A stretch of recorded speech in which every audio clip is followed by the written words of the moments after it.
Praise the Lord. கர்த்தருடைய பரிசுத்த நாமம் இந்த காலவெளியில் மகிமைப்படுவதாக.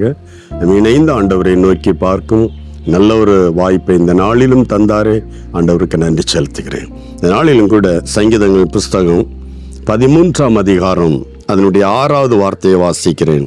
கர்த்தர் எனக்கு நன்மை செய்தபடியால் அவரை பாடுவேன். கர்த்தர் எனக்கு நன்மை செய்தபடியால் அவரை பாடுவேன். தாவீது இந்த இடத்துல ஆமேன் மன மகிழ்ச்சியோடு சந்தோஷத்தோடு கர்த்தர் எனக்கு நன்மை செய்தார், ஆகவே நான் பாடுவேன் என்று அநேக பாடல்களை ஏற்றி சங்கீதங்களில் பாடல்களாய் ஆமேன் தேவனை துதிக்கிற துதிகளாய் துதியின் சங்கீதமாய் நிறைய சங்கீதங்களை ஆமே எழுதியிருக்கிறார். காரணம் அந்த நன்றி உணர்வு. கர்த்தர் எனக்கு நன்மை செய்தபடியால், கர்த்தர் எனக்கு நன்மை செய்தார் என்று எத்தனை பேர் நாம் இந்த நாளிலே உணர்ந்து கொள்ளுகிறோம்.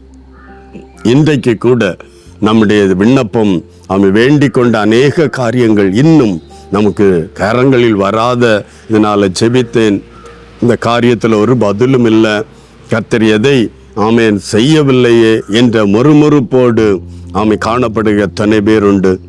ஆனால் நம்முடைய வாழ்வை திரும்பி பார்த்தால் தாவீது வந்த வேதனையின் துன்பத்தின் போராட்டத்தின் சாதாரண ஒரு அவன் தானே சொல்ல ஒரு தெள்ளுப்பூச்சியை போல சிறுமைப்படுத்தப்பட்டு விரட்டப்பட்ட அந்த நிலைமை நமக்கு வரவில்லையே. ஆனால் அந்த தாவீது சொல்லுகிறார், கர்த்தர் எனக்கு நன்மை செய்தபடியால்.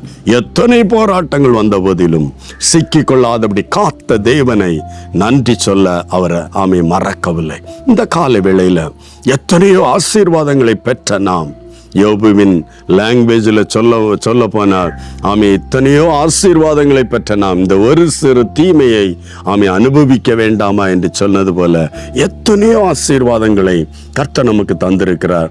ஆபத்திலிருந்து விடுதலை, கண்ணீரிலிருந்து விடுதலை, வேதனையிலிருந்து விடுதலை, நம்முடைய வியாதிகளிலிருந்து விடுதலை, இதெல்லாம் மறந்துட்டு ஆமேன் ஹல்லேலூயா கர்த்தர் என்னுடைய விண்ணப்பத்தை கேட்கவில்லை என்று நினைத்து முறுமுறுத்து கொண்டிருக்கிறோமா? இல்லை. நம்ம கர்த்தர் தந்த எல்லா நன்மைகளையும் நினைத்தால் எத்தனை நாள் இருந்தாலும் ஆண்டவரை துதித்து அதை ஈக்குவல் பண்ண இயலாது, சமம் பண்ண இயலாது. இந்த கால வேளையில் தாவீதை போல அவர் எனக்கு நன்மை செய்தபடியால் துக்கத்தின் நடுவில் நீ தேவனை துதித்து பாடிப்பார், துக்கத்தின் மத்தியில் தேவனை மகிமைப்படுத்திப்பார். இந்த வேதனை நான் அடிக்கடி சொல்வதுண்டு. தேவ தூதர்கள் கோடி கோடி பரலோகத்தில் பரிசுத்தர் பரிசுத்த பரிசுத்தர் என்று ஓயாமல் போற்றிக் கொண்டு அந்த துதியை விட்டு 2-3 பேர் சேர்ந்து துதிக்கிற அந்த நடுவில் வருகிறேன் என்றால் அதன் அர்த்தம் என்ன தெரியுமா? அவர்களுக்கு ஒரு சேதமும் இல்லை, தூதர்களுக்கு எந்த ஒரு பாதிப்பும் இல்லை, நஷ்டமும் கஷ்டமும் கண்ணீரும் ஒன்றும் இல்லை. அவங்க துதிக்கலாம். நீ கண்ணீரின் நடுவில், வேதனையின் நடுவில், துக்கத்தின் நடுவில், பாடுகளின் நடுவில் அப்பா என்று கூப்பிட்டு துதிக்கிறாயே, அதை விட பெரிய நல்லதென்று அறிந்து உன்னுடைய துதியின் நடுவில் இறங்கி வருகிறார். அல்லேலூயா. அவை நெருக்கத்தும் இருந்தாலும் வெறுமை இருந்தாலும் இதுவரை நன்மை செய்தீரே, நன்றி என்று துதித்து பார், நாமே மகிமைப்படுத்துவார். தேவனும் அருகில் இறங்கி வருவார். கண்ணீர் துடை செபிக்கல். அன்பு தகப்பனே, இந்த காலைக்காக நன்றி. இந்த நாளிலும் என்னோடு இணைந்து செபித்து கொண்டிருக்கிற எல்லா தேவ பிள்ளைகளும் பலர் வேதனைகளில், துக்கத்தில், பாடுகளில் ஜெபத்திற்கு பதில் வரவில்லை என்று நீர் ஆசையில் கூட இந்த வார்த்தையை கேட்கலாம். ஆனாலும் தாவீதை போல கடந்து வருகிற துன்பங்கள் வரலப்பா.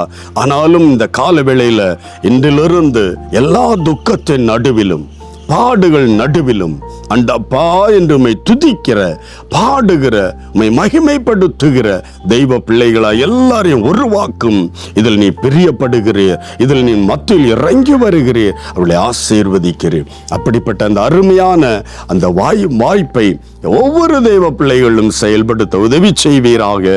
அது நிமித்தம் நாமும் அவர்களை கொண்டு மகிமைப்பட, அவர்களை நீர் ஆசீர்வதித்து விடுதலையாக்கப் போகிறதற்காக நன்றி. இயேசு கிறிஸ்துவின் மூலம் ஜெபிக்கிறான் பிதாவே, ஆமென். கர்த்தர் எனக்கு நன்மை செய்தபடியால் நான் அவரை பாடுவேன். God bless you. Praise the Lord.